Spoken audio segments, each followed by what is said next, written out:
Hello, beautiful. Welcome.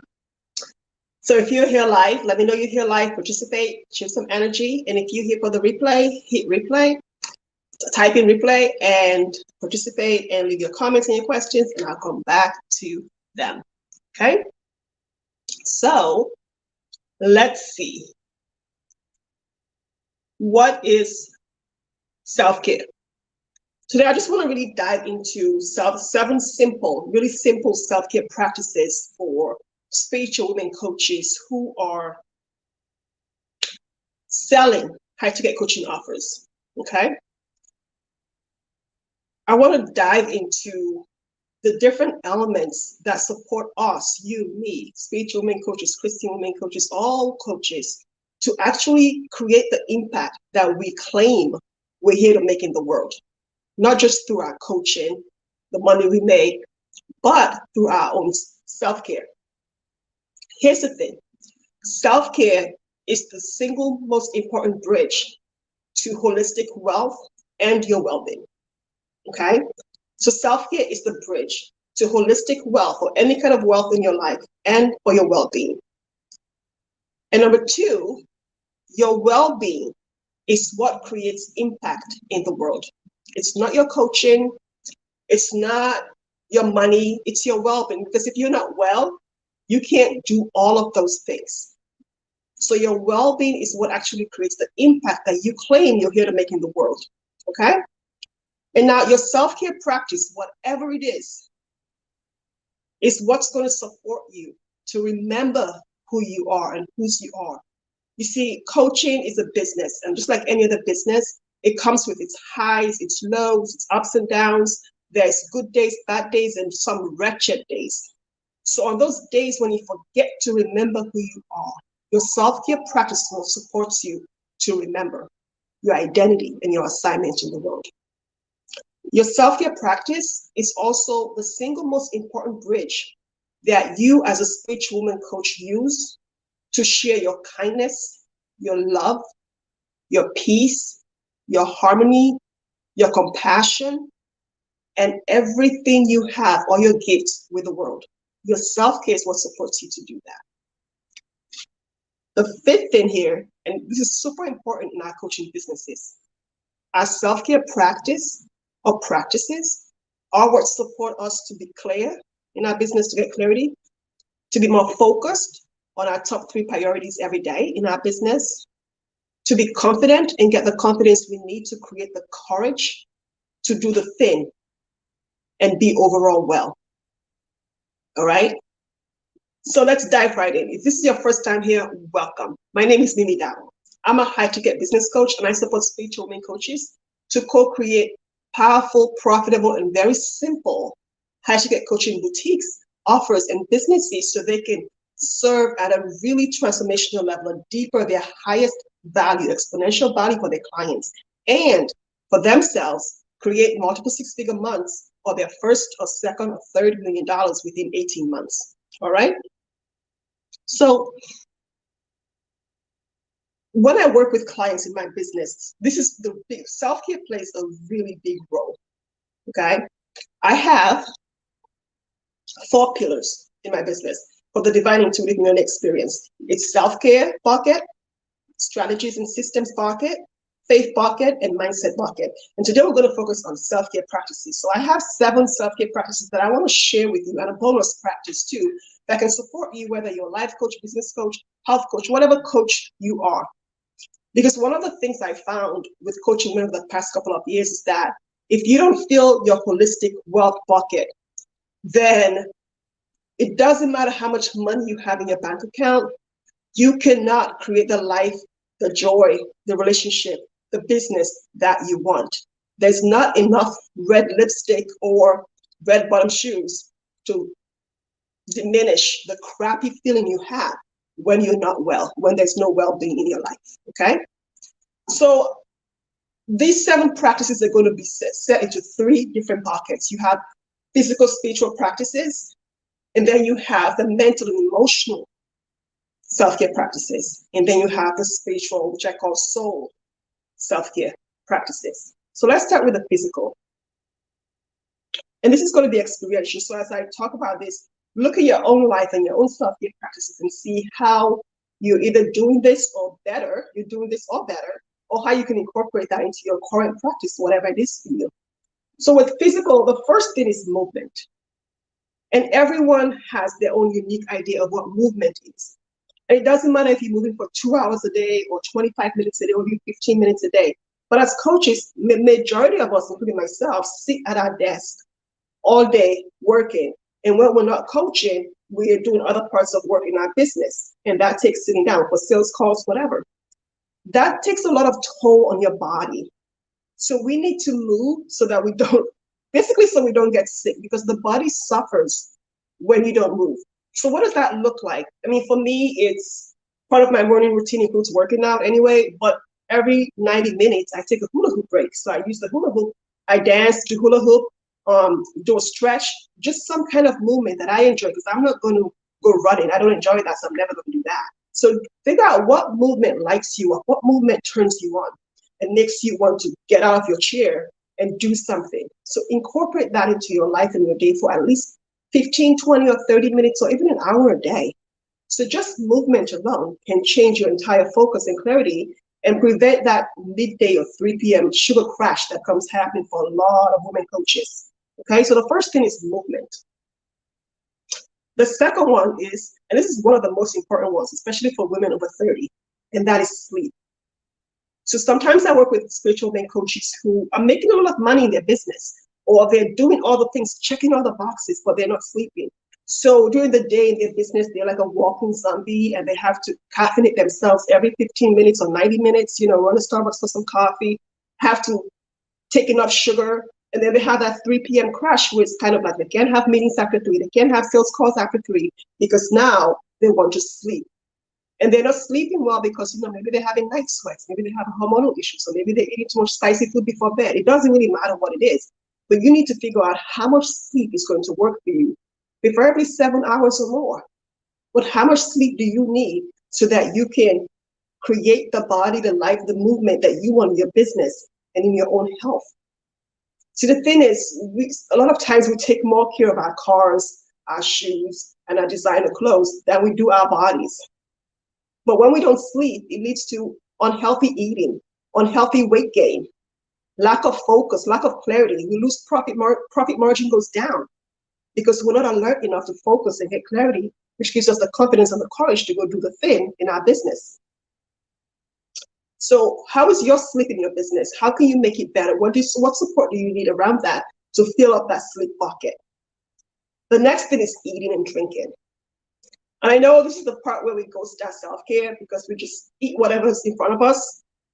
But what we eat and how we eat matters when it comes to taking care of ourselves and taking care of our bodies so that we can do the work that we do and create the impact we claim we want to make in the world. And how we eat is just as important as what we're eating. So are you eating food that nourishes your body?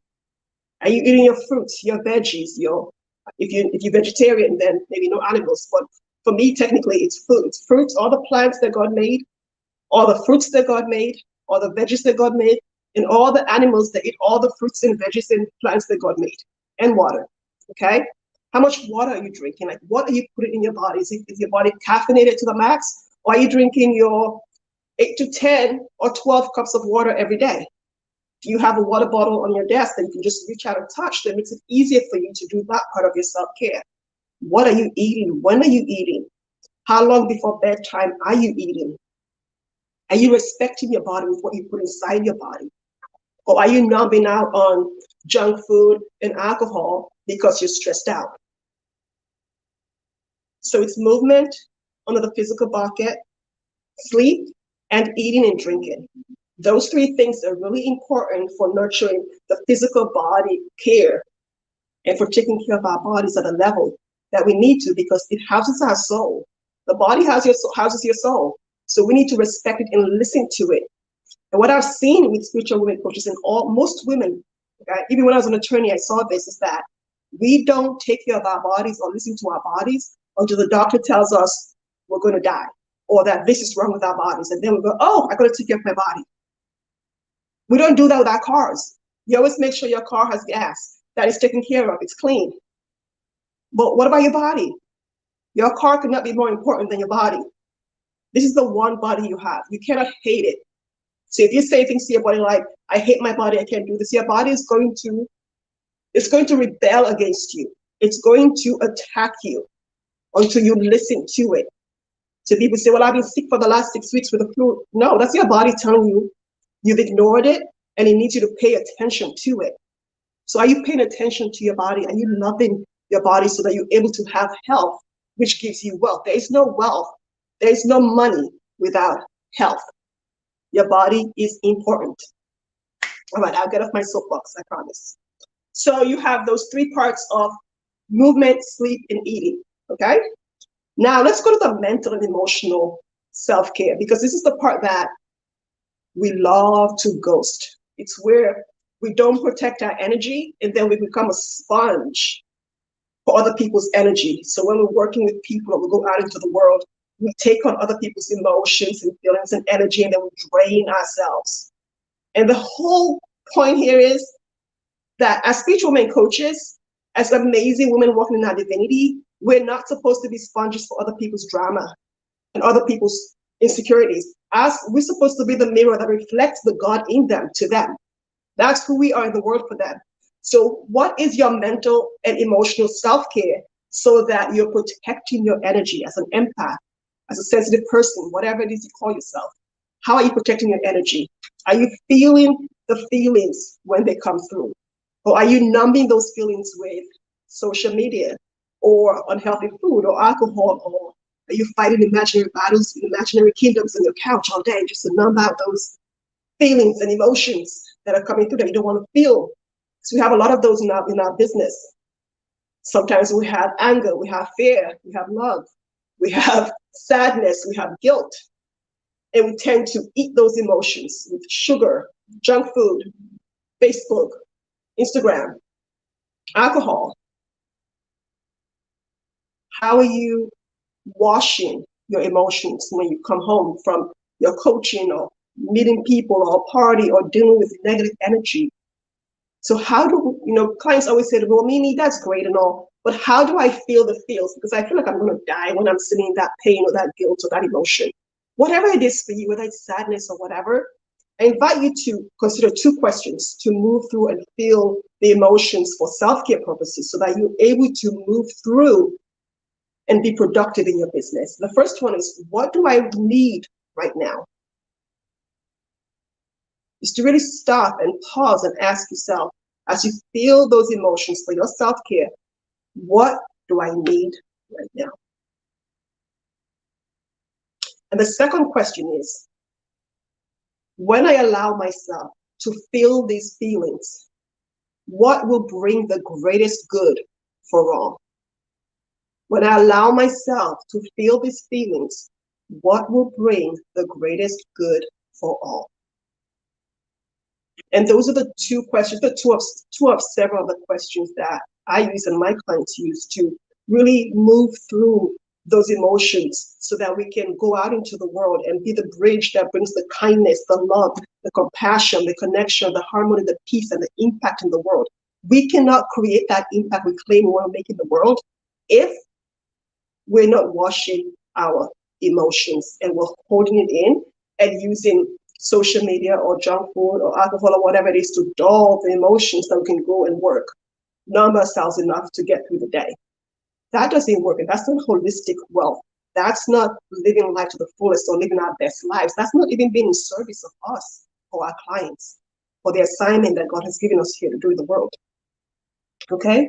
So how are you washing your emotions and doing that part of your self-care? Because that is important and an integral part of you running your business.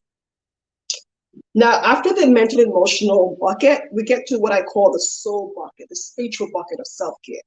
And so the 5th thing here is your prayer time, connection with with divinity, with spirit. For me, it's with God. Whoever that connection is with, that's higher than you. How are you connecting? Is it through a morning routine? Some people don't do morning routines, they do evening routines. Is it in the evening? Is it throughout the day?